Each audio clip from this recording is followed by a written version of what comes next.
لله رب العالمين الصلاة والسلام على رسوله سيد المرسلين رحمة للعالمين شفيع المذنبين سيد الأولين والآخرين سيدنا ومولانا محمد رسول رب العالمين وعلى آله الطيبين الطاهرين وأصحابه المكرمين المعظمين أما بعد فأعوذ بالله من الشيطان الرجيم بسم الله الرحمن الرحيم سبحان الذي أسرى بعبده ليلا من المسجد الحرام إلى المسجد الأقصى الذي باركنا حوله لنريه من آياتنا إنه صدق الله العلي العظيم.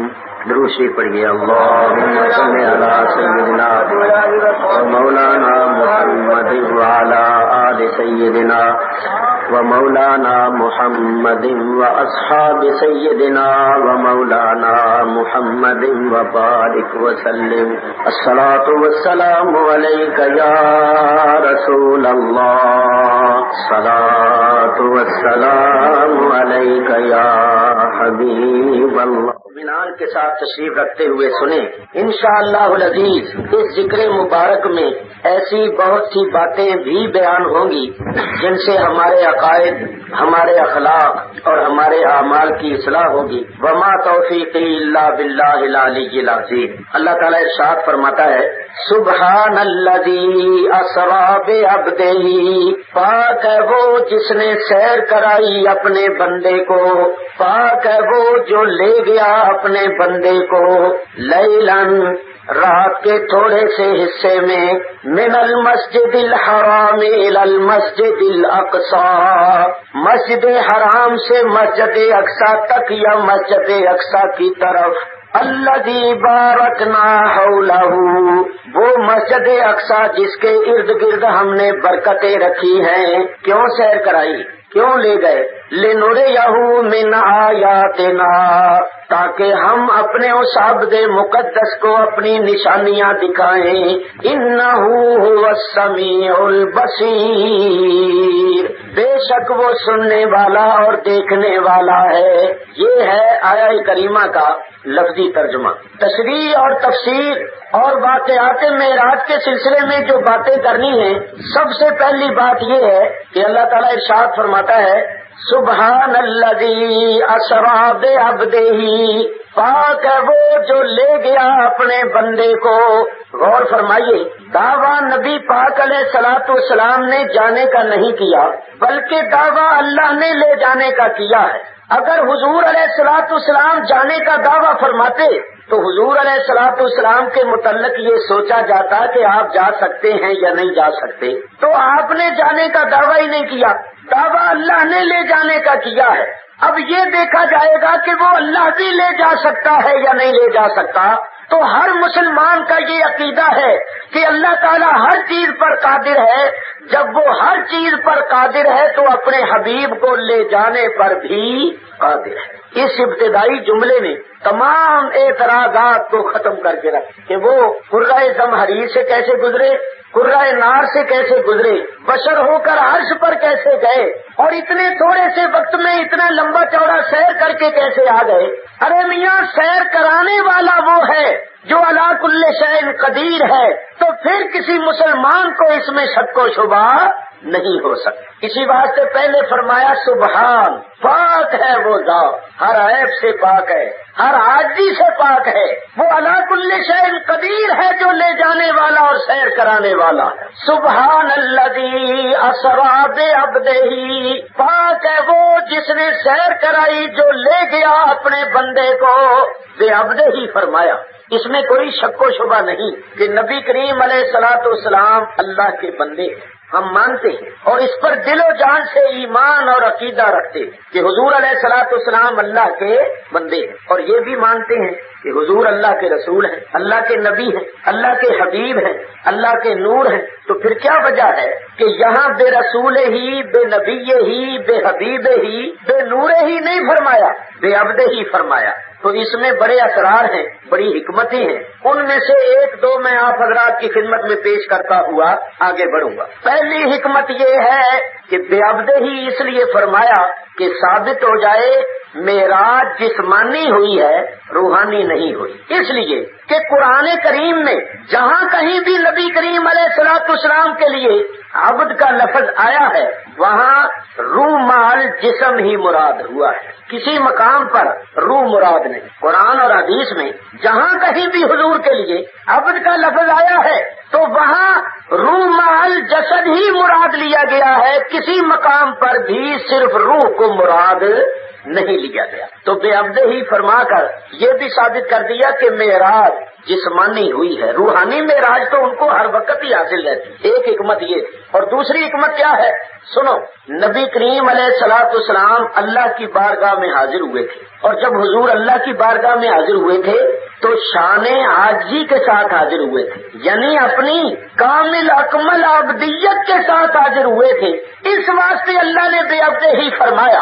چنانچہ قرآن پڑھ کے دیکھو کہ جب میرے تمہارے پاس آئے تو پھر کیا فرمایا؟ ایک آیت میں ارشاد فرمایا قد جاءکم رسولنا، بے شک تمہارے پاس ہمارے رسول تشریف لائے۔ اللہ فرماتا ہے جانتے ہو یہ جو تمہارے پاس آئے ہیں کون ہیں؟ رسولنا، یہ ہمارے رسول ہیں۔ دوسری آیت میں ارشاد فرمایا قد جاءکم برہان من ربکم، بے شک آ گیا تمہارے پاس تمہارے رب کی طرف سے برہان، یعنی روشن دلیل، سراپا معجزہ۔ اللہ فرماتا ہے جانتے ہو یہ جو تمہارے پاس آیا یہ کون ہے؟ یہ ہماری روشن دلیل ہے، یہ سراپا معجزہ ہے۔ تیسری آیت میں ارشاد فرمایا قد جاءکم من اللہ نور، بے شک آ گیا تمہارے پاس اللہ کی طرف سے نور، یعنی محمد مصطفیٰ صلی اللہ تعالی علیہ وسلم۔ اللہ فرماتا ہے یہ جو تمہارے پاس آئے ہیں جانتے ہو کون ہے؟ یہ نور ہے۔ چوتھی آیت میں ارشاد فرمایا شاہدم و مبشرم و نذیرم و داعیا الی اللہ باذنہ و سراجا منیرا۔ یہ نبی جس کو ہم نے بھیجا ہے جانتے ہو کیا بنا کے بھیجا ہے؟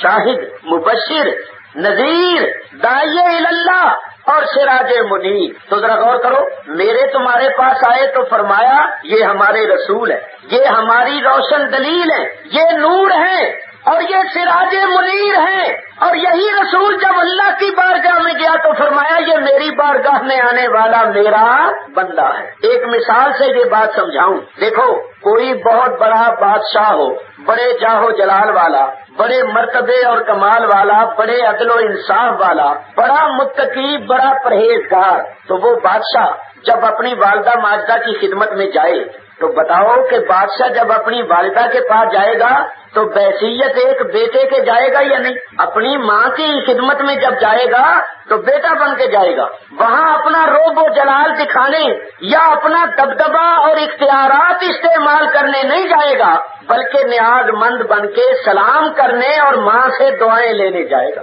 ماں دور سے دیکھے گی، کہے گی سبحان اللہ میرا بیٹا آ رہا، بادشاہ سر جھکا کے سلام کرے گا، ماں پشت پر ہاتھ پھیرے گی اور دعائیں دے گی۔ یہ بتائیے کہ وہی بادشاہ جب قوم کے پاس آئے گا تو کیا قوم کے پاس بھی بحیثیت ایک بیٹے کے آئے گا یا قوم کے پاس بحیثیت ایک بادشاہ کے آئے گا؟ قوم کے پاس آئے گا تو بادشاہ کی حیثیت میں آئے گا، بڑے روب و جلال کے ساتھ آئے گا۔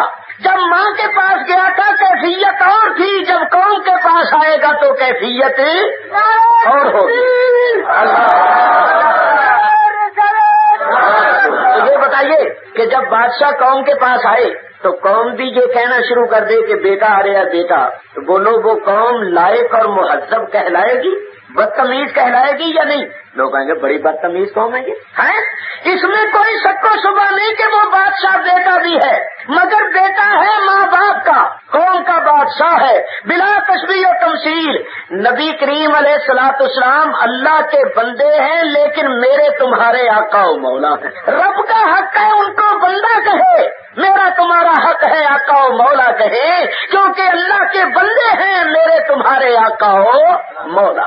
تو جب وہ اللہ کی بارگاہ میں گئے تو اللہ نے فرمایا دیکھو بھئی یہ میری بارگاہ میں آنے والا میرا بندہ ہے، تو میری بارگاہ میں تو آیا ہے حاجی کے ساتھ، لیکن تمہارے پاس آیا ہے رسول بن کے، تمہارے پاس آیا ہے نبی بن کے، تمہارے پاس آیا ہے نور بن کے، تمہارے پاس آیا ہے سراج منیر بن کے۔ تو یاد رکھو اللہ کا حق ہے ان کو بندہ کہے، میرا تمہارا حق ہے آقا و مولا کہے۔ ایک بات اور بھی سنو، بولو نبی کریم علیہ الصلوۃ والسلام اللہ کے محکوم ہیں یا نہیں؟ اللہ کے محکوم ہے، یعنی ان پر اللہ حاکم ہے اور وہ اللہ کے محکوم ہے۔ اللہ کے تو محکوم ہے لیکن میرے تمہارے کیا ہے؟ حاکم۔ اور حاکم بھی کیسے؟ اللہ تعالیٰ ارشاد فرماتا ہے فَلَا وَرَبِّكَ لَا يُؤْمِنُونَ حَتَّى يُحَكِّمُوكَ فِيمَا شَجَرَ بَيْنَهُمْ۔ اے محبوب تیرے رب کی قسم کوئی مومن ہو ہی نہیں سکتا جب تک اپنے معاملات میں تجھے اپنا حاکم نہ مانے۔ تو رب کے تو ہیں محکوم اور میرے تمہارے حاکم، اسی طرح رب کے بندے میرے تمہارے آقا و مولا۔ تو ہمیں دونوں طرف دیکھنا چاہیے۔ دیکھو نا، جب رب کی بارگاہ میں جاتے تھے تو عاجزی کرتے، سجدے کرتے، روتے تھے، گڑ گڑاتے تھے، زاری کرتے تھے، اور جب لوگوں کے سامنے آتے تھے تو انگلی کا اشارہ کر کے چاند کے 2 ٹکڑے بھی کر دیتے تھے، ڈوبے ہوئے سورج کو اشارے سے واپس کر دیتے تھے۔ تو معلوم ہوا کہ رب کی بارگاہ میں عاجز ہیں اور مخلوقات کے سامنے قادر ہے۔ ان کی عاجزی بھی حق، ان کی قدرت بھی حق، رب کی بارگاہ میں عاجز اور مخلوقات کے سامنے قادر۔ تو چونکہ رب کی بارگاہ میں حاضر ہوئے تھے اس واسطے اللہ نے فرمایا بے عبدے ہی، کیونکہ حضور عاجزی کے ساتھ شان عبدیت کے ساتھ حاضر ہوئے۔ افسوس لوگوں نے حضور کی شان عبدیت کو نہ سمجھا تو انہوں نے لفظ بے عبدے ہی دیکھ کر یہ کہنا شروع کر دیا کہ وہ بھی بندے تھے اور ہم بھی بندے، وہ برابری کے دعوے شروع کر دی کہ ہم بھی ان جیسے ہیں اور وہ ہمارے جیسے تھے، وہ بھی بندے ہم بھی بندے۔ بھائی یہ تو ٹھیک ہے کہ وہ اللہ کے بندے تھے لیکن میرے تمہارے جیسے نہیں تھے۔ ڈاکٹر اقبال مرحوم نے اس پر ایک بڑا پیارا شعر لکھا ہے۔ ڈاکٹر اقبال فرماتے ہیں کہ عبد دیگر عبد ہوں چیز دیگر سراپا انتظار منتظر۔ فرماتے ہیں عبد اور ہوتا ہے اور عبد ہوں کوئی اور ہی چیز ہوتا ہے۔ ہم ہیں عبد اور سرکار ہے عبد ہوں۔ کلمہ شریف میں کیا پڑھتے ہو؟ اشہد ان محمدن عبد ہوں۔ اور رب نے کیا فرمایا؟ سبحان الذی اسری بعبدہ ہی۔ تو حضور عبد ہو ہے اور ہم ہیں عبد۔ تو ڈاکٹر اقبال فرماتے ہیں عبد اور ہوتا ہے اور عبد ہو کوئی اور ہی چیز ہوتا ہے۔ دونوں میں کتنا فرق ہے؟ فرماتے ہیں اتنا فرق ہے کہ جو عبد ہے وہ اس انتظار میں ہے کہ اللہ راضی ہو جائے، اور عبدہ کی یہ شان ہے کہ اللہ چاہتا ہے میرا یہ بندہ راضی ہو جائے۔ یعنی عبد وہ ہے جو اللہ کو راضی کرے اور عبدہ وہ ہے جس کو اللہ راضی کرے۔ تو میاں بندے تو ہم بھی ہیں اور بندے حضور بھی تھے، مگر ہم اللہ کو راضی کرتے ہیں، اللہ ان کو راضی کرتا۔ دونوں نے بے انتہا فرق۔ سبحان الذی اسری بعبدہ، پاک ہے وہ جس نے سیر کرائی جو لے گیا اپنے بندے کو۔ اب میں آپ کو یہ بتاتا ہوں کہ کیسے لے گیا، کس شان سے لے گیا، کیوں لے گیا، کہاں تک لے گیا۔ یہ 3 چیزیں اختصار کے ساتھ آپ حضرات کی خدمت میں پیش کروں گا۔ کتب احادیث، کتب تفاسیر اور کتب سیر میں جو کچھ لکھا ہوا ہے اس کا خلاصہ پیش کروں گا اور بعض مقامات پر حوالے بھی پیش کروں گا۔ اللہ تعالیٰ نے جبریل امین کو حکم دیا جبریل بہشت میں جاؤ، وہاں سے ایک براق لے لو اور 70,000 فرشتہ ساتھ لے لو اور میرے محبوب کی بارگاہ میں پہنچو، میرے محبوب کو میرا سلام و پیام دو اور براق پر سوار کر کے شان و شوکت سے لاؤ، کیونکہ ہم ان کو سیر کرانا اور اپنی نشانیاں دکھانا چاہتے۔ حکم الہی کی تعمیل کرتے ہوئے جبریل امین بہشت میں پہنچے۔ بہشت میں 40,000 براق تھے، ان میں ایک براق ایسا تھا جو رو رہا تھا۔ جبریل امین اس رونے والے کے پاس پہنچے، بھئی تو کیوں روتا ہے، تجھے کیا صدمہ پہنچا؟ اس براق نے کہا ہے اللہ کے مقرب فرشتے جب سے مجھے یہ معلوم ہوا ہے کہ ان براقوں میں سے ایک براق اللہ کے حبیب کی سواری کے لیے جائے گا، میں اس وقت سے رو رہا اور رو کے اللہ کی بارگاہ میں التجا اور فریاد کر رہا ہوں کہ اے اللہ اپنے حبیب کی سواری کے لیے مجھے منتخب فرما دے، اپنے حبیب کی سواری کا شرف مجھے عطا فرما دے۔ رو رہا ہوں کہ شاید جاری قبول ہو جائے اور یہ شرف مجھے عطا ہو جائے۔ جبریل کو بھی اس کی حالت پر ترس آیا، اللہ کی بارگاہ میں عرض کیا مولا میں کس کو لے کے جاؤں؟ ارشاد ہوا اسی کو لے جاؤ جو ہمارے حبیب کے اشتیاق میں رو رہا ہے۔ براق تو سبھی مستحق تھے، سبھی خوبصورت تھے، مگر محبوب کی ملاقات کا اور محبوب کی سواری کا شرف اس کو حاصل ہوا جو محبوب کی ملاقات کے شوق میں روتا تھا۔ معلوم ہوا اس کے دل میں حضور کی محبت تھی، حضور کا عشق تھا، اور جس کے دل میں محبت ہو جائے، عشق ہو جائے، پھر وہ محبوب کی ملاقات کو تڑپتا ہے، اور محبوب نہ ملے تو وہ روتا ہے، اور پھر جو روتا ہے اس کا کام ہوتا ہے۔ پنجابی بھی کہتے ہیں جیڑا رویا ہوتا کام ہویا، تو میاں یہ رونا بڑی چیز ہے۔ آپ جانتے ہیں بچہ ہوتا ہے نا، چھوٹا سا بچہ، وہ بھی جب تک کھیلتا رہے تو ماں دودھ نہیں دیتی، جو ہی روتا ہے ماں سارے کام چھوڑ کر آتی ہے اور اس کو آ کر سینے سے لگا لیتی ہے اور دودھ دینا شروع کر دیتی ہے۔ تو 4 روز کا بچہ بھی جانتا ہے کہ میں روؤں گا تو میری ماں مجھے سینے سے لگا لے گی۔ اور یاد رکھنا 1000 ماں باپ کو اپنی اولاد سے اتنی محبت نہیں جتنی رسول اللہ کو اپنے غلاموں اور اپنے محبوں سے محبت۔ حضور علیہ الصلوۃ والسلام بھی اس کو سینے سے لگا لیتے ہیں جو حضور کی ملاقات کے شوق میں روتا ہے۔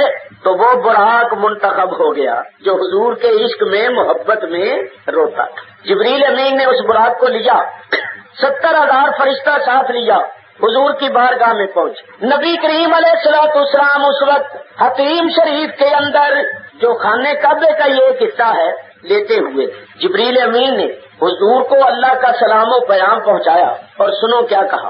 جبریل امین نے کہا یا محمد ان ربک لیشتاق الیک، اے محمد بے شک آپ کا رب آپ کا مشتاق ہے صلی اللہ تعالی علیہ وسلم۔ ذرا اندازہ کرو جبریل امین کیا کہہ رہے کہ یا رسول اللہ، اللہ تعالیٰ آپ کا مشتاق ہے۔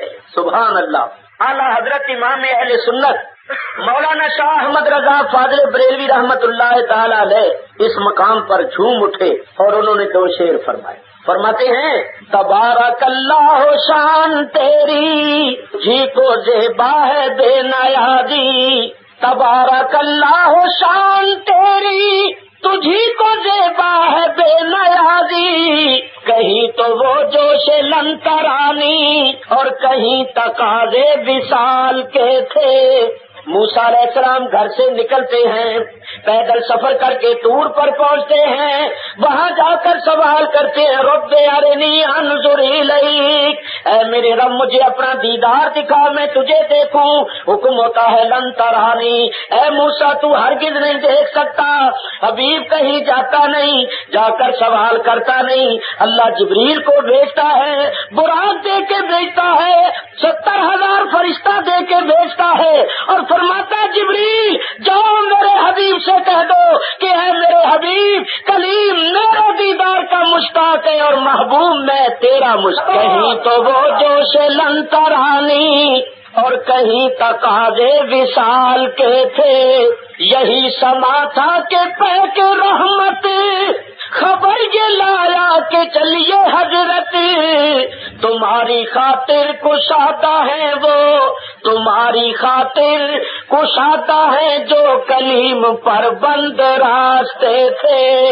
نبی پاک علیہ الصلوۃ والسلام اٹھے، چشمہ زمزم پر تشریف لائے، وضو فرمایا، جنتی جوڑے سے بے تن کیے، براق حاضر کر دیا گیا، جبریل نے نکاح پکڑ لی، میکائیل نے مہار تھام لی، 70,000 فرشتہ براتی بن کے ارد گرد ہو گیا، کونین کے دولہا سوار ہو گئے۔ اندازہ کرو جس کی رکاب جبریل پکڑے تو سارے فرشتوں کا سردار ہے، وہ رکاب پکڑتا ہے، اور جس کی رکاب جبریل پکڑے اس سوار کی عظمتوں کا کیا عالم ہوگا، ہے سبحان اللہ۔ یہ نبی پاک علیہ الصلوۃ والسلام کی شان ہے۔ وہ براق کیا تھا؟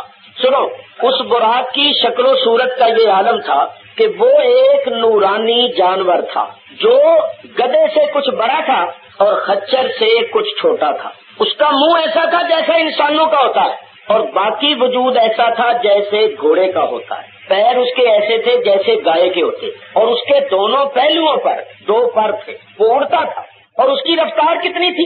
نبی کریم علیہ الصلوۃ والسلام ارشاد فرماتے ہیں کہ جہاں اس کی نظر کی انتہا ہوتی تھی وہاں اس کا پہلا قدم ہوتا۔ یوں کہو کہ رب نے ایک نورانی طیارہ بھیجا، رب نے راکٹ بھیجا، راکٹ، اسی واسطے اس کا نام ہے براق، جس کا مادہ ہے برق، اور برق کہتے ہیں بجلی کو۔ یہ انسانوں کی ایجاد کی ہوئی بجلی جو ہے، اس کی رفتار 1,86,000 میل فی سیکنڈ ہے۔ یہ بجلی 1 سیکنڈ میں، منٹ کا 60واں حصہ سیکنڈ میں 1,86,000 میل کا فاصلہ طے کرتی ہے۔ تو اندازہ کرو کہ جس کو رب نے بھیجا تھا وہ براق تھا، تو پھر اس کی رفتار کا کیا عالم ہوگا۔ اگر امریکہ اور روس والوں کے بنائے ہوئے راکٹ چند منٹوں میں ساری دنیا کا چکر لگا سکتے ہیں، تو رب کے پیدا کیے ہوئے اور بھیجے ہوئے براق کی رفتار کا کیا عالم ہوگا۔ حضور اس پر سوار ہو گئے، حضور اس پر سوار ہو گئے۔ جبریل نے رکاب پکڑ لی، میکائیل نے مہار تھام لی، 70,000 فرشتہ براتی بن کے ارد گرد ہو گیا۔ حضور علیہ الصلوۃ والسلام کونین کا دولہا بن کے سوار ہو گئے۔ سوار بھی نور، سواری بھی نوری، اور باراتی بھی نوری۔ یہ نورانی بارات مسجد الحرام یعنی مکہ مکرمہ سے مسجد الاقصی کی طرف چل، آن کی آن میں مسجد اقصی آ گئی۔ راستے میں کیا ہوا؟ راستے کی ایک بات سنو اور سن کر اس پر یقین کرو اور اس پر ایمان رکھو۔ صحیح مسلم شریف کی حدیث ہے، نسائی میں بھی موجود ہے، سیاستہ کی صحیح حدیث ہے۔ حضور علیہ الصلوۃ والسلام ارشاد فرماتے ہیں مررت بقبر موسیٰ، فرمایا ہم مسجد اقصی جاتے جاتے موسیٰ علیہ السلام کی قبر کے پاس سے گزرے۔ راستے میں ان کی قبر آئی تو حضور فرماتے ہیں ہم ان کی قبر پر سے گزرے۔ فَإِذَا هُوَ قَائِمٌ يُصَلِّي فِي قَبْرِهِ، حضور علیہ الصلوۃ والسلام ارشاد فرماتے ہیں مررت بقبر موسیٰ، فرمایا ہم مسجد اقصی جاتے جاتے موسیٰ علیہ السلام کی قبر کے پاس سے گزرے۔ راستے میں ان کی قبر آئی تو حضور فرماتے ہیں ہم ان کی قبر پر سے گزرے۔ فَإِذَا هُوَ قَائِمٌ يُصَلِّي فِي قَبْرِهِ، نے ارشاد فرمایا ہم نے دیکھا کہ موسیٰ اس وقت اپنی قبر میں کھڑے ہو کر نماز پڑھ رہے تھے۔ لو میرے بزرگوں اور دوستوں ذرا غور کرو، خیال کرو، ہم نے کیا دیکھا؟ اس کو خاص طور پر بیان کیا کہ ہم موسیٰ علیہ السلام کی قبر پر سے گزرے تو وہ اپنی قبر میں کھڑے ہو کر نماز پڑھ رہے۔ اس کو جو خاص طور پر حضور نے بیان فرمایا تو اس کے بیان فرمانے میں حکمتیں ہیں یا نہیں ہیں؟ ان میں سے 2 حکمتیں میں آپ کی خدمت میں عرض کرتا ہوا آگے بڑھتا ہوں۔ ایک حکمت یہ تھی نبی کریم علیہ الصلوۃ والسلام نے اپنی امت کو یہ بتانا تھا اپنے غلام، ان میں سے 2 حکمتیں میں آپ کی خدمت میں عرض کرتا ہوا آگے بڑھتا ہوں۔ ایک حکمت یہ تھی نبی کریم علیہ الصلوۃ والسلام نے اپنی امت کو یہ بتانا تھا، اپنے غلاموں کو یہ بتانا تھا، اے میری امت، اے میرے غلاموں، وہ موسیٰ جو میری ولادت سے تقریباً 2000 سال پہلے انتقال کر چکا ہے آج بھی اپنی قبر میں کھڑے ہو کر نماز پڑھتا ہے۔ تو اس سے تم خود ہی اندازہ کر لینا کہ جب کلیم اللہ کی یہ شان ہے تو حبیب اللہ کی کیا شان ہے۔ اور یاد رکھو یہ موسیٰ علیہ السلام کی خصوصیت نہیں، سارے نبی زندہ ہے اور اپنی اپنی قبروں میں نمازیں پڑھتے۔ چنانچہ نبی کریم علیہ الصلوۃ والسلام نے فرمایا الانبیاء احیاء یصلون فی قبورہم، فرمایا سارے نبی زندہ ہیں اور اپنی اپنی قبروں میں نمازیں بھی پڑھتے۔ ایک حدیث میں ارشاد فرمایا یرزقون، ان کو رزق بھی دیا جاتا ہے، کھاتے پیتے بھی ہیں۔ تو حضور نے اپنی امت کو یہ بتانا تھا کہ یہ عقیدہ رکھو کہ اللہ کے نبی زندہ ہوتے ہیں اور اپنی اپنی قبروں میں نمازیں بھی پڑھتے۔ ایک حکمت تو یہ، یہاں میں چاہتا ہوں 1-2 باتیں اور بھی عرض کروں، پھر دوسری حکمت بیان کروں گا۔ دیکھو عقیدہ جو ہوتا ہے نا، عقیدہ وہ قرآن حدیث کی خبر سے بنتا ہے، عقیدہ قرآن اور حدیث سے بنتا ہے، کیونکہ ہم اللہ اور اللہ کے رسول پر ایمان لائے، جو کچھ وہ فرمائیں گے اس پر ہمارا ایمان اور عقیدہ ہوگا۔ عقیدہ کسی مولوی کے قول سے، کسی پیر کے قول سے، کسی مجتہد کے قول سے یا کسی امام کے قول سے نہیں بنتا، اور اگر کسی امام کا یا پیر کا یا مولوی کا قول اللہ رسول کے قول کے خلاف ہو تو وہ ہرگز قابل قبول نہیں ہے، اور اگر کسی امام کا یا پیر کا یا مولوی کا قول اللہ رسول کے قول کے خلاف ہو تو وہ ہرگز قابل قبول نہیں ہے۔ تو عقیدہ بنتا ہے قرآن اور حدیث سے، چاہے وہ میری تمہاری سمجھ میں آئے یا نہ آئے۔ ٹھیک بات ہے یعنی مثلا ہم عقیدہ رکھتے ہیں فرشتوں پر، حالانکہ وہ ہمیں نظر نہیں آتے، ہمیں نظر نہیں آتے ہیں لیکن ہم مانتے ہیں۔ ہم نے پہلے نبیوں کو نہیں دیکھا مگر ہم مانتے ہیں، ہم نے پہلی کتابوں کو نہیں دیکھا ہم مانتے ہیں، جنت و دوزخ کو نہیں دیکھا، قیامت کو نہیں دیکھا مگر ہم ایمان رکھتے ہیں، کیونکہ اللہ اور اللہ کے رسول نے ان چیزوں کی خبر دی، قرآن حدیث سے یہ چیزیں ثابت۔ تو اسی طرح میں ایک بات کرنے لگا ہوں، اس کو سننا اور پھر اس کے مطابق عقیدہ رکھنا۔ اللہ تعالیٰ ارشاد فرماتا ہے وَلَا تَقُولُوا لِمَن يُقْتَلُ فِي سَبِيلِ اللَّهِ أَمْوَاتٌ، جو اللہ کی راہ میں قتل ہو جاتے ہیں، شہید ہو جاتے ہیں، اللہ فرماتا ہے ان کو مردہ نہ کہو۔ یا اللہ پھر وہ کیا ہے؟ اللہ فرماتا ہے بل احیاء، بلکہ وہ زندہ ہے، ولکن لا تشعرون، لیکن تمہیں شعور نہیں۔ اس آیت سے ثابت ہوا کہ جو اللہ کی راہ میں شہید ہوتے ہیں ان کو مردہ نہیں کہنا چاہیے، وہ زندہ ہے، لیکن اللہ فرماتا ہے ان کی زندگی تمہارے شعور سے، تمہارے ادراک سے بہت بلند ہے، تم سمجھ نہیں سکتے۔ ہو سکتا تھا کہ کوئی زبان سے تو ان کو مردہ نہ کہتا مگر دل میں مردہ ہی سمجھتا، تو اللہ نے ایک آیت اور اتاری۔ اللہ تعالیٰ ارشاد فرماتا ہے وَلَا تَحْسَبَنَّ الَّذِينَ قُتِلُوا فِي سَبِيلِ اللَّهِ أَمْوَاتًا، جو اللہ کی راہ میں قتل ہو جاتے ہیں، شہید ہو جاتے ہیں، ان کو مردہ گمان بھی نہ کرنا۔ پہلی آیت میں فرمایا تھا ولا تقولوا، زبان سے مردہ نہ کہنا، اس میں فرمایا ولا تحسبن، ارے زبان پر لانا تو درکنار، کبھی دل میں خیال بھی نہ لانا، دل میں گمان بھی نہ کرنا کہ وہ مردہ ہے۔ اچھا تو پھر مولا کریم وہ کیا ہے؟ بل احیاء، اللہ فرماتا ہے بلکہ وہ زندہ ہے، عند ربهم یرزقون، اپنے رب کے نزدیک رزق بھی دیے جاتے ہیں، کھاتے پیتے بھی۔ فرحین بما آتاہم اللہ من فضلہ، اور اللہ نے اپنے فضل و کرم سے جو درجہ مرتبہ ان کو دیا ہے اس پر وہ بڑے خوش بھی ہو۔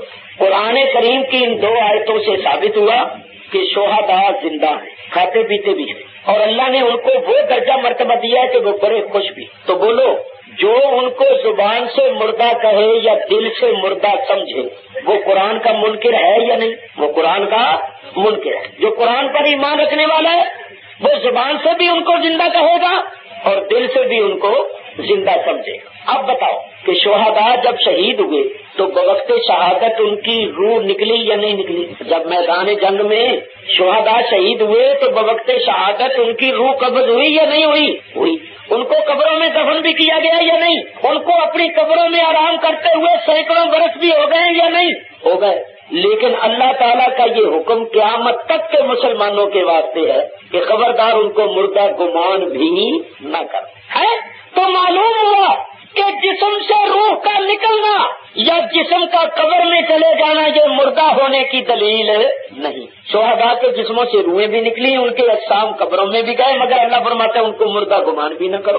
تو جسم سے روح کا نکلنا یا جسم کا قبر میں چلے جانا یہ مردہ ہونے کی دلیل نہیں۔ اور اہل سنت و جماعت کا مذہب یہ ہے کہ انبیاء کی حیات شہداء کی حیات سے بھی افضل و اعلیٰ ہے۔ تو میرے دوستوں جب شہیدوں کے بارے میں اللہ فرماتا ہے کہ خبردار ان کو مردہ گمان بھی نہ کرنا، تو جن کی حیات شہیدوں کی حیات سے بھی افضل و اعلیٰ ہے ان کو مردہ کس طرح گمان کیا جا سکتا ہے؟ لہذا اہل سنت کا عقیدہ یہ ہے کہ انبیاء زندہ، بولو سارے انبیاء زندہ، اور ہمارے نبی پاک تو پھر انبیاء کے بھی سردار ہیں۔ آپ کی زندگی سب سے افضل اور سب سے اعلیٰ ہے۔ یہ ہے عقیدہ اہل سنت کا۔ اور آج کل بعض لوگ جو اپنے آپ کو سنی کہتے ہیں، حنفی بھی کہتے ہیں، ان کا عقیدہ یہ ہے کہ حضور حیات النبی نہیں ہے، وہ حیات النبی نہیں مانتے، اور کہتے ہیں اپنے آپ کو سنی حنفی، تو وہ سنی حنفی نہیں ہے، سنی حنفی نہیں ہے، لیکن وہ سنی حنفی بن کر سنیوں کو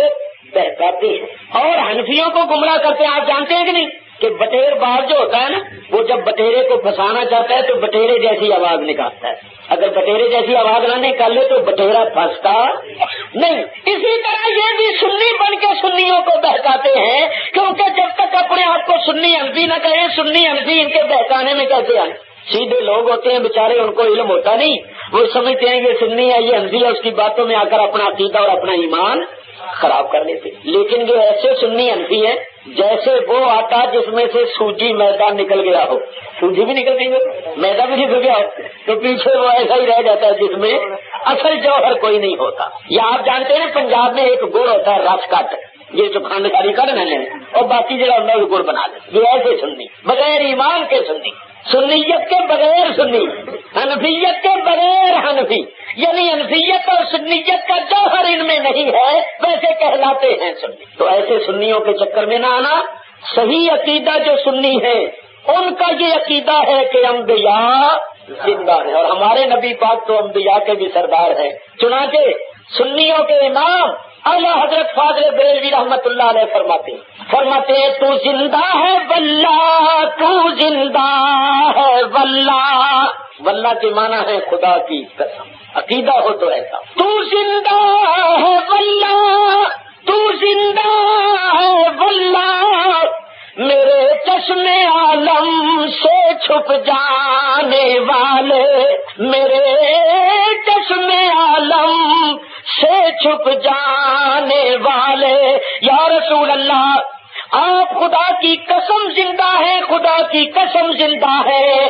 صرف ہماری نگاہوں سے پردہ فرما گئے، ہماری نگاہوں سے پردہ فرما گئے، حقیقت میں آپ زندہ. تو نبی کریم نے جو فرمایا نا کہ ہم موسیٰ علیہ السلام کی قبر کے پاس سے گزرے تو ہم نے دیکھا کہ وہ اپنی قبر میں کھڑے ہو کر نماز پڑھ رہے تھے. اس کے بیان کرنے کی ایک حکمت یہ تھی کہ امت کو یہ پتہ چل جائے اور امت یہ عقیدہ رکھے کہ اللہ کے نبی زندہ ہوتے ہیں اور اپنی اپنی قبروں میں نمازیں بھی پڑھتے. اور دوسری حکمت کیا تھی؟ دوسری حکمت یہ تھی حضور نے اپنی امت کو یہ بتانا تھا کہ اے میری امت جان لے نماز ایسی اہم اور ایسی مطلوب چیز ہے کہ اللہ کے نبی قبروں میں جا کر بھی نماز کو نہیں چھوڑتے. حضور نے اپنی امت کو بتانا تھا کہ دیکھو اہل اللہ کو نماز کس قدر مطلوب ہے اور کس قدر مرغوب ہے کہ اللہ کے پیارے قبروں میں جا کر بھی نماز نہیں چھوڑتے. امت کو نماز کی اہمیت کا پتہ چل جائے کہ اللہ کے نبی تو قبروں میں جا کر بھی نہیں چھوڑتے اور تم نے قبروں کے اندر جانے سے پہلے ہی اگر چھوڑ دیا تو کس قدر افسوس کی بات. تاکہ نماز کی اہمیت ظاہر ہو جائے اور امت نماز کی پابند رہے. دوسری حکمت یہ تھی. تو میرے دوستوں بزرگوں نبی پاک علیہ الصلوۃ والسلام ارشاد فرماتے ہیں موسیٰ علیہ السلام کی قبر پر سے گزرے تو ہم نے دیکھا کہ موسیٰ اپنی قبر میں کھڑے ہو کر نماز پڑھ رہے. لو بھائی سنو، حضور ان کو نماز پڑھتا ہوا چھوڑ گئے اور مسجد اقصیٰ میں گئے. وہاں جا کر کیا دیکھا کہ آدم علیہ السلام سے لے کر عیسیٰ علیہ السلام تک سارے نبی وہاں موجود اور ان میں موسیٰ علیہ السلام بھی موجود. لو ایک اور مسئلہ آگے سوچو کہ نبی کریم علیہ الصلوۃ والسلام تو گئے براق پر، موسیٰ علیہ السلام کون سی سواری پر پہلے ہی پہنچ گئے اور وہ جو قبر میں نماز پڑھ رہے تھے کھڑے ہو کر اس نماز کو پورا کر کے گئے یا توڑ کر ہی بھاگ اٹھے. سوچو کہ نماز کو پورا کر کے گئے یا توڑ کر ہی بھاگ نکلے اور پھر قبر سے نکلے کیسے؟ اور جب مسجد اقصیٰ میں تھے اس وقت اپنی قبر میں بھی تھے یا نہیں تھے؟ اور اسی طرح دوسرے نبیوں کے متعلق سوچو کہ جو نبی انتقال کر چکے ہیں وہ اپنی اپنی قبروں میں دفن ہو گئے، وہ بھی سب مسجد اقصیٰ میں تھے. تو بولو وہ اپنی قبروں سے نکلے کیسے، مسجد اقصیٰ میں آئے کیسے، اور جب مسجد اقصیٰ میں تھے اس وقت وہ اپنی قبروں میں بھی تھے یا نہیں تھے؟ تو اس کے متعلق میں عرض کروں میرے بزرگوں اور دوستوں یاد رکھو نبی کا یہ معجزہ ہے اور ولی کی کرامت ہے کہ وہ ایک ہی وقت میں بے شمار مقامات میں موجود ہونا چاہے تو ہو سکتے. یہ روحانیت کے کرشمے ایک ہی وقت میں بہت سے مقامات میں موجود ہونا چاہے تو ہو سکتے ہیں. یہ نبی کا معجزہ ہے اور ولی کی کرامت ہے. اور آگے چل کر آپ سنیں گے کہ حضور ان کو مسجد اقصیٰ میں چھوڑ کر جب آگے گئے آسمانوں میں تو یہ آگے بھی موجود. اور آج کل اس مسئلے کو سمجھنا کافی آسان ہو گیا ہے. یہ ٹیلی ویژن کا سسٹم آپ کی آنکھوں کے سامنے ہے. ایک بندہ ٹیلی ویژن اسٹیشن پر بیٹھ کے بولتا ہے، آپ ہزارہ مقامات پر اس کو دیکھتے ہیں یا نہیں؟ تو جب مادیت کا یہ عالم ہے تو روحانیت کا کیا عالم ہوگا؟ روحانیات کا عالم مادیات سے بہت بلند ہے. تو اللہ والے ایک ہی وقت میں ہزارہ مقامات میں موجود ہونا چاہے تو ہو سکے. تو جو لوگ ان چیزوں کا انکار کرتے ہیں وہ اصل میں روحانیت کو نہیں سمجھتے، روحانیت سے کوڑے ہو گئے ہو. ان کو روحانیت کے مقامات کا پتہ نہیں روحانیت آگے کتوں بھی زبان پاک نہیں، نگاہیں تو پاک نہیں، خیالات درست نہیں، روزی حلال کی نہیں، کسی کی روزی حلال کی نہیں، سب میں ملاوٹ ہے، کسی میں روپے میں 2 آنے ملاوٹ، کسی میں 4 آنے، کسی میں 6 آنے، کسی میں 10 آنے، کسی میں 12 آنے ہے، روزی حلال نہیں ہے، نگاہیں پاک نہیں، خیالات پر کنٹرول نہیں ہے، دن رات جھوٹ بولتے ہیں، غیبتیں کرتے ہیں، تو یہ مسئلے سمجھ میں کیسے آئے؟ یہ مسئلے اہل اللہ کے سمجھنے کے ہیں جو اہل روحانیت۔ تو جو لوگ انکار کرتے ہیں نا، سمجھو وہ روحانیت سے کورے ہیں، کورے۔ میرے بزرگوں اور دوستوں، نبی کریم علیہ السلام مسجد اقصی میں پہنچے تو وہاں سارے نبی موجود۔ یہ سارے نبی کیوں موجود ہیں؟ حضور کے استقبال کے لیے۔ دیکھو ہماری حکومت کسی مسلمان بادشاہ کو دعوت دے جو دوست بادشاہ ہو، پاکستان کا دوست ہو، خیر خواہ ہو، تو اس کو دعوت دیں کہ آپ ہمارے پاکستان میں آؤ سیر کے لیے، تفریح کے لیے، دوست بھی ہو، ہمیں خوشی بھی ہوگی۔ تو وہ بادشاہ ہوائی جہاز پر بیٹھ کے اپنے ملک سے چلے اور کراچی کے ایئرپورٹ پر آ کر اترے، تو بولو اس کے استقبال کے لیے وزراء، عمراء، رؤساء، گورنر سب جائیں گے یا نہیں جائیں گے؟ اس کا استقبال کریں گے، سلامی پیش کریں گے۔ بلا تشبیہ تمثیل بات سمجھانے کے لیے ہوتی ہے۔ اللہ نے اپنے حبیب کو دعوت دے کے بلایا، شان و شوکت سے بلایا، اپنی طرف سے نورانی طیارہ بھیجا، 70,000 فرشتے بھیجے، اور محبوب کا نورانی طیارہ مسجد حرام سے اڑ کر مسجد اقصی میں اترنا تھا۔ تو اللہ نے سارے نبیوں کو وہاں جمع کر دیا۔ اے تمام نبیوں، مسجد اقصی میں جمع ہو کر میرے حبیب کا استقبال کرو، سارے استقبال کرو، اور سب کے سب میرے حبیب کی بارگاہ میں سلامی پیش کرو۔ لو بھائی دیکھو اب سلامی پیش ہونے لگی۔ جو ہی نبی پاک علیہ السلام مسجد اقصی میں گئے، تمام انبیاء نے صفیں باندھ لی۔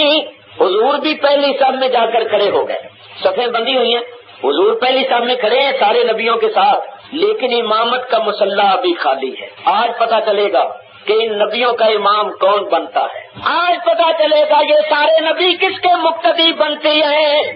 آج تو خلیل اللہ بھی موجود ہے، کلیم اللہ بھی موجود ہے، آج پتہ چلے۔ جبریل امین نے نبی کریم علیہ السلام کا ہاتھ پکڑ کے آگے کر دیا اور کہا یا رسول اللہ، امام الانبیاء آپ ہیں، سید الانبیاء آپ ہیں، میرے تمہارے آقا و مولا جناب محمد الرسول اللہ صلی اللہ تعالی علیہ وسلم امام بن کے آگے کھڑے ہو گئے، اور سارے نبی مقتدی بن کے پیچھے کھڑے ہو۔ کسی کہنے والے نے بڑا پیارا شعر کہا، اقسام جماعت نبیوں کی دیکھی تو فرشتے بول اٹھے، اقسام جماعت نبیوں کی دیکھی تو فرشتے بول اٹھے، کیا خوب جماعت ہوتی ہے، کیا خوب امامت ہوتی ہے۔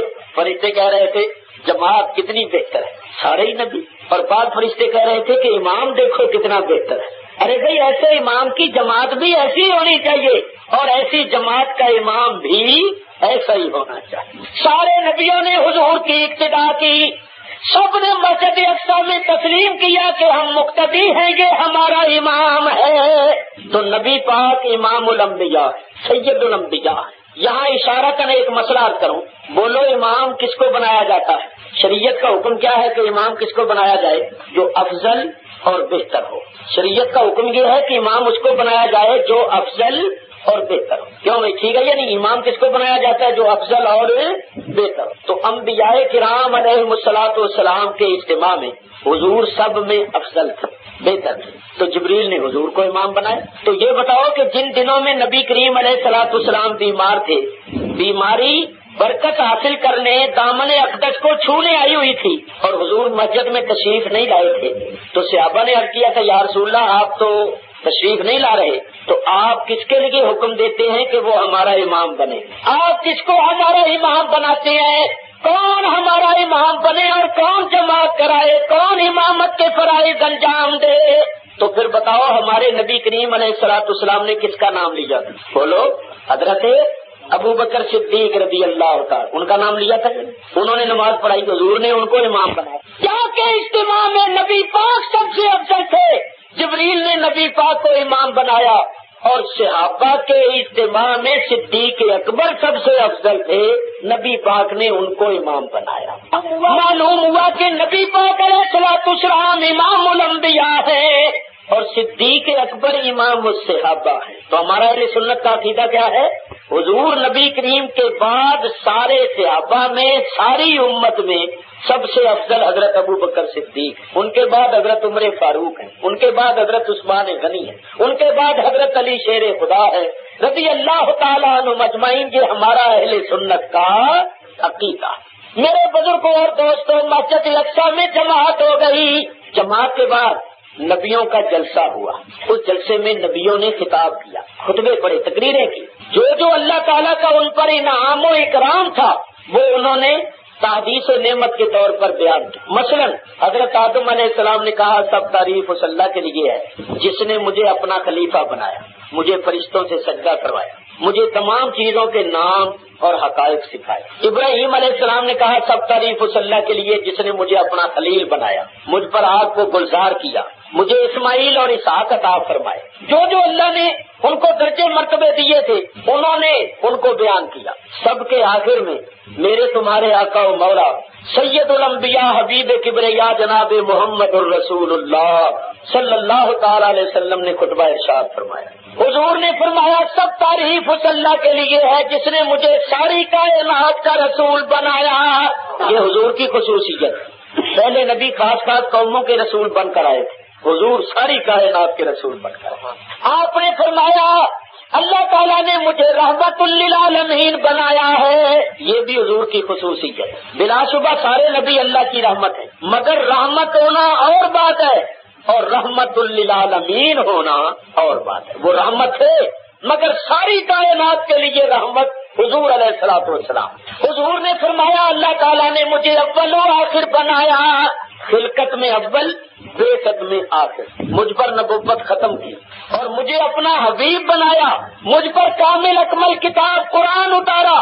حضور نے جب اپنے خصائص اور فضائل بیان کیے تو ان کو سن کر حضرت ابراہیم خلیل اٹھے اور اٹھ کر کہا ہے گروہ انبیاء تم نے بھی اپنے اپنے فضائل بیان کیے، لیکن جو درجہ مرتبہ حضرت محمد صلی اللہ علیہ وسلم کا ہے وہ کسی کا نہیں، یہ سب میں افضل، سب میں اعلیٰ اور سب میں بالا۔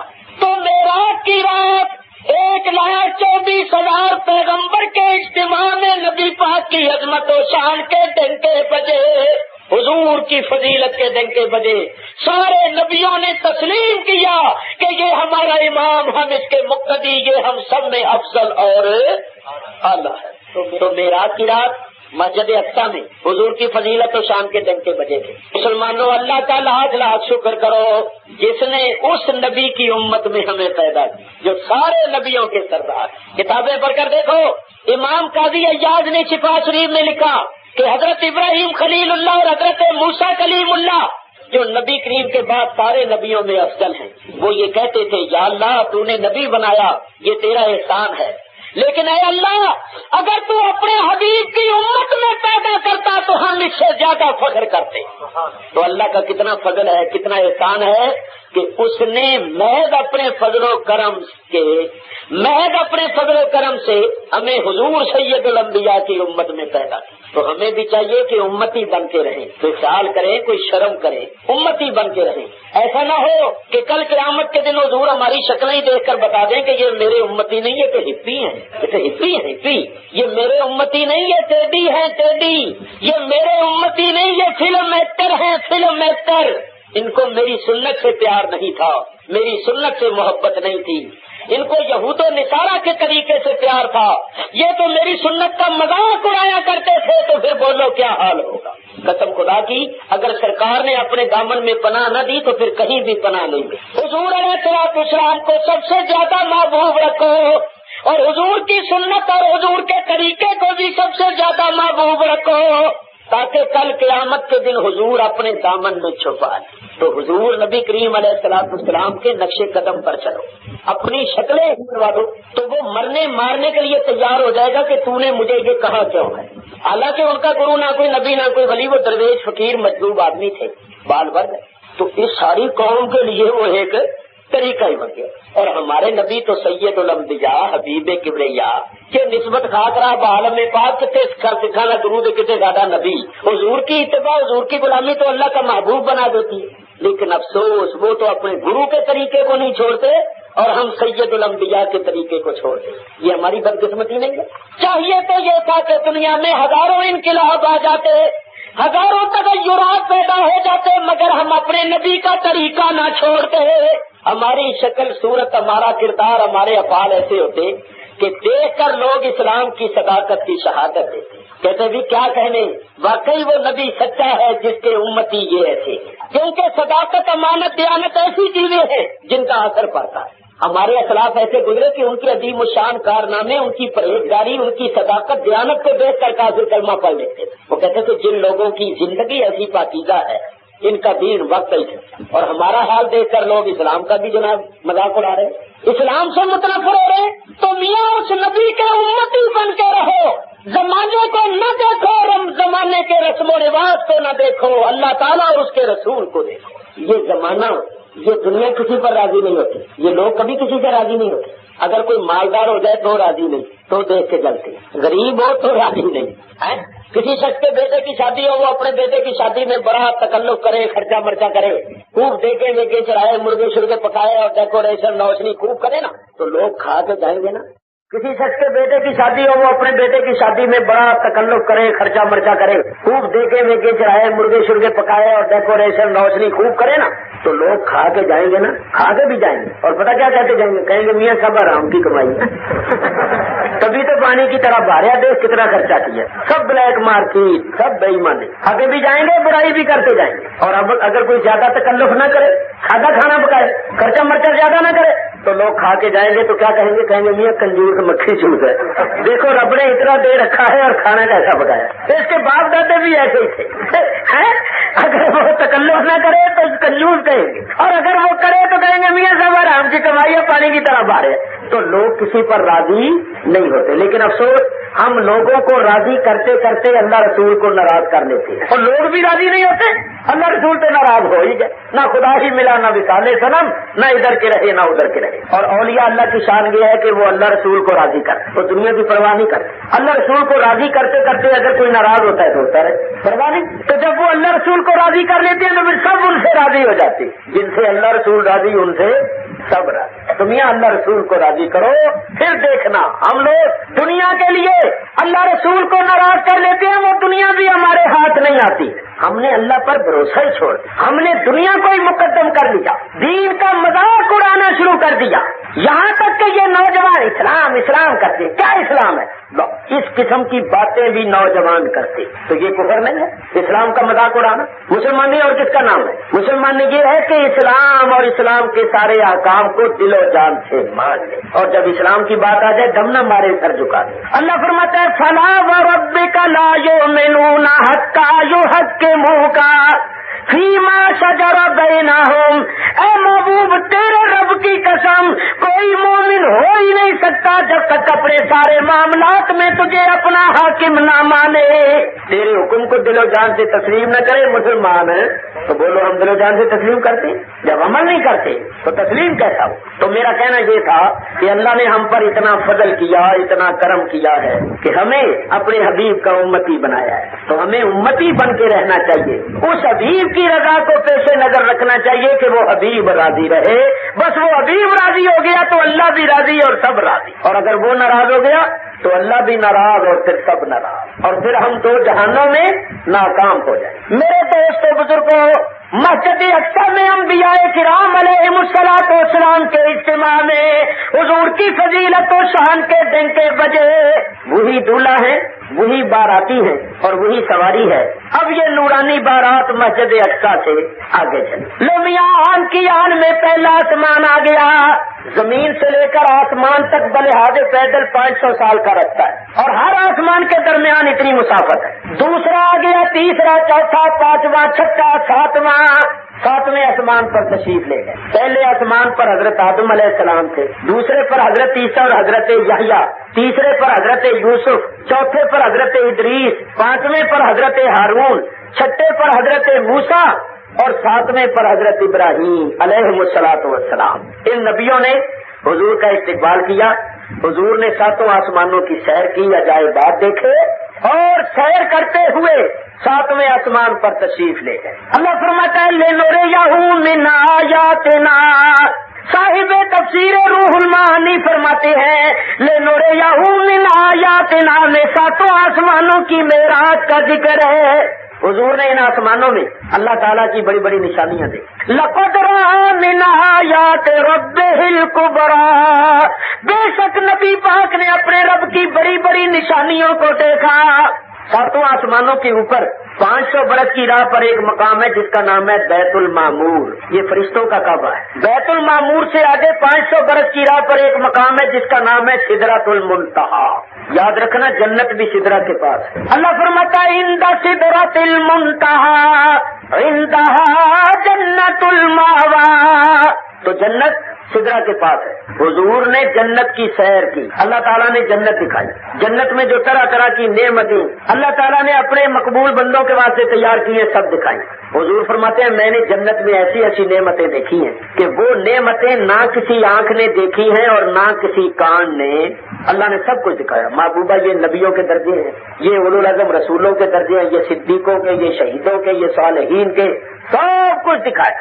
جو کچھ بھی اللہ نے جنت میں تیار کیا ہے اپنے پیارے بندوں کے واسطے سب کچھ حضور کو دکھایا. حضور فرماتے ہیں میں نے جنت میں ایسے ایسے درخت دیکھے کہ اگر ایک درخت کے نیچے جنتی 70 برس تک گھوڑا دوڑاتا رہے تو درخت کے نیچے سے ہی نہ نکلے. اتنے اتنے بڑے بڑے درخت کہ 70 برس تک گھوڑا دوڑتا رہے تو درخت کے نیچے ہی سائے سے ہی نہ نکلے. سب کچھ دیکھا. جہنم کی بھی سیر کرائی، جہنم کا بھی معائنہ کروایا، دکھایا.